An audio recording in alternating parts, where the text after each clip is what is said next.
अस्सलामु अलैकुम वरहमतुल्लाहि वबरकातुहू। मेरे प्यारे दोस्तों, इस दुनिया में ना सबसे ज़्यादा फास्ट क्या है? सबसे ज़्यादा तेज़ क्या है? मुझे लगता है आप कहोगे मेरे दोस्त चंपक लाल का दिमाग, जो कि समय से भी तेज़ दौड़ता है और खुद को और आपको प्रॉब्लम्स में फँसा देता है। अगर हम साइंटिफिकली देखेंगे, इस दुनिया में ना सबसे ज़्यादा तेज़ जो लाइट है, जो कि चाँद से लेकर ज़मीन तक खाली 1.3 सेकंड्स में ट्रैवल कर रही है। मुझे एक बात बताइए आप किसी भी ऑब्जेक्ट को कैसे देख पा रहे हो? जैसे कि आपकी क्रैश है, आप उसको कैसे देख पा रहे हो?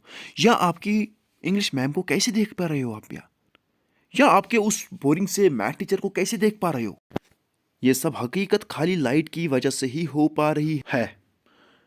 आप लोगों को मैं ना एक बात बताऊँगा, जो ये लाइट है ना, इसकी वजह से हम अपनी क्रैश को देख पा रहे हैं।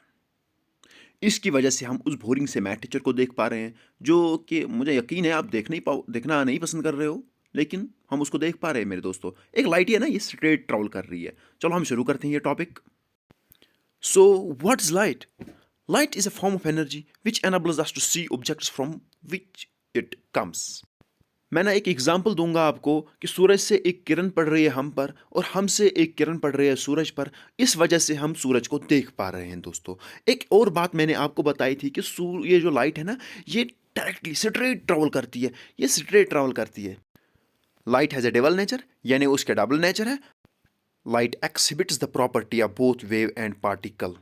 अगर हम मॉडर्न थ्योरी की बात करेंगे तो लाइट क्या है? फिर क्वांटम ऑफ लाइट है, जो कि कंबाइंस दोनों वेव और पार्टिकल मॉडल ऑफ लाइट है। और इसी तरह अगर हम यहाँ पे बात करेंगे what is reflection of light, ये रिफ्लेक्शन ऑफ लाइट क्या है बताएंगे। The process of sending back of the light रे which falls on the surface on an object is called reflection of light. यानी जो भी कोई ऑब्जेक्ट पर, किसी भी ऑब्जेक्ट पर लाइट गिर जाएगी, वो ऑब्जेक्ट उसको दूसरी तरफ धकेल देगा। इसका मतलब वहां पे रिफ्लेक्शन ऑफ लाइट हो गई। इन्फिनिटी ऑब्जेक्ट से लाइट फॉल हुई है एक मिरर पर और इस मिरर ने उसको दूसरी तरफ धकेल दिया। इसी तरह मैं आपको एक इंपॉर्टेंट बात यहाँ पे बताऊंगा। Silver metal is one of the best reflector of light. Silver metal एक इंपॉर्टेंट, मतलब एक बेस्ट रिफ्लेक्टर ऑफ लाइट है। इसी तरह अगर हम आपसे बात करेंगे reflection of light from plane surface, यानी प्लेन मिरर पे क्या होता है, जैसे मैं आपको अभी बताता था, अगर किसी अननोन, मतलब किसी अननोन इन्फिनिटी से एक रे आ गई, इन्फिनिटी से रे आ गई और वो किस पे फॉल हो गई? वो मिरर पे फॉल हो गई। मिरर से वो रिफ्लेक्ट हो जाती है। मैं आपको बताता हूँ, जो इन्फिनिटी से रे आ गई, मिरर पर पड़ गई, उसको हम बताते हैं इंसिडेंट रे। और सिंपली मिरर से दूर होने वाली रे को हम रिफ्लेक्टेड रे कहते हैं। इसमें ज़्यादा सोचने की ज़रूरत नहीं है। इसी तरह आपको मैं एक पॉइंट यहाँ पे सिखाऊंगा। यहाँ पे है जो मिरर पर जो इंसिडेंट रे फॉल हुई, जिस पॉइंट पर वो फॉल होती है मिरर पर, उसको हम पॉइंट ऑफ इंसिडेंस कहते हैं। इसी तरह मैं आपको बताता हूँ जो नॉर्मल, हम यहाँ पे एक नॉर्मल ड्रा करते हैं। ये जो नॉर्मल है, ये मिरर के साथ 90 डिग्री एंगल बनना चाहिए। जो इस मिरर के साथ 90 डिग्री एंगल बनेगा और एट लीस्ट तकरीबन हम इसको मानते हैं कि इस नॉर्मल को हम ड्रा करेंगे कहाँ पे? पॉइंट ऑफ इंसिडेंस पर ही। पॉइंट ऑफ इंसिडेंस पर ही इसको ड्रा करेंगे हम। मैं आपको बताऊंगा जो नॉर्मल रे और नॉर्मल के बीच जो एंगल बनता है, उसको हम एंगल ऑफ इंसिडेंस कहते हैं। जो नॉर्मल और रिफ्लेक्टेड रे के दरमियान बनता है, उसको एंगल ऑफ रिफ्लेक्टेड रे बताते हैं। जैसे कि मैं आपको बताता हूं, the ray of light which falls on the mirror surface is called incidence of रे। दूसरा पॉइंट मैं कह रहा हूं, a point in which the incidence रे falls on the mirror in is called the point of incidence. A ray of light which sent back by the mirror is called a reflected ray। जो मैं अभी आपको कहता था वो अब English में आपको डेफिनेशन बता रहा हूं। इसी तरह A normal is a line at a right angle to the mirror। Normal right angle बनाती है मिरर के साथ, ये याद रखना है आप लोगों को।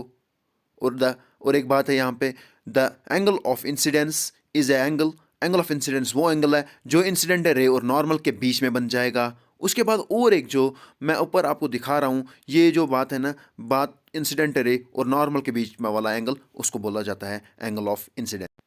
The angle of reflection is angle between reflected ray and the normal at a point of incidence. जो कि ऊपर आप देख सकते हो, रिफ्लेक्टेड रे और नॉर्मल के बीच वाला एंगल, उसको बोला जाता है एंगल ऑफ रिफ्लेक्शन। बेटा हम अगर यहाँ पे बात करेंगे लॉज ऑफ रिफ्लेक्शन की, लॉज ऑफ रिफ्लेक्शन खाली दो लॉज है। पहला लॉ क्या है, फर्स्ट लॉ ऑफ रिफ्लेक्शन क्या है? According to first law of reflection क्या है वो? The incident ray, the reflected ray, the normal lie on same plane.